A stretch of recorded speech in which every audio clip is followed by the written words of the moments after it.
নদীতে মাছ ধরতে গিয়ে মৃত্যু হলো 50 বছর বয়সী উপজাতি যুবক নরোত্তম দেববর্মার।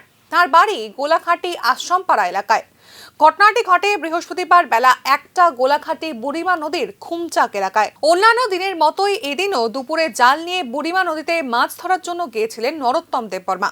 কিন্তু পুকুরে মাছের জাল ফেলা মাত্রই সেই জাল আটকে যায় নদীর তলদেশের একটি শুকনো গাছের ভাঙা ডালে। সেই জাল ছাড়াতে পুকুরে ঝাঁপ দেন এই ব্যক্তি। তবে জাল ছাড়াতে গিয়েই ডুবে যান নরোত্তম।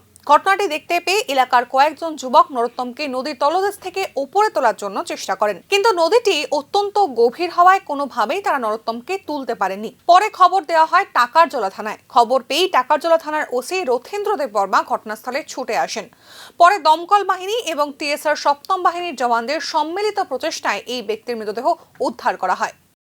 সময় নদীতে জাল আটকে যায়, তখন সে জলের নিচে জাল ছুটিতে গিয়া সে নিজে যখন ডুব দেয় জলের ভিতরে চলে যায়, সে আর ফিরে আসেনি, মানে জল থেকে আর উঠে আসেনি। তখন গ্রামের লোকজন বা আশেপাশে যারা ছিল তারা সবাই চেষ্টা করে জলের মধ্যে ডুব দেয় ওই লোকটিকে জল থেকে উদ্ধার করার জন্য, কিন্তু অতিরিক্ত গভীর হওয়ায় লোকটা আর উঠে আসেনি। তারপর আমাদেরকে খবর দেওয়ার সঙ্গে সঙ্গে আমরা আসি, আমরা দেখতে পাই জলের ভিতরে লোকটা গভীরে লুকিয়ে আছে, কিন্তু কোনো মতেই ট্রেস আউট করা সম্ভব না।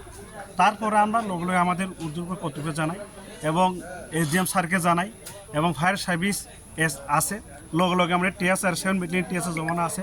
তখন সবার চেষ্টায় জলের ভিতর থেকে প্রায় 4টার সময় ওই লোকটাকে আমরা জল থেকে আমরা তুলতে সক্ষম হয়।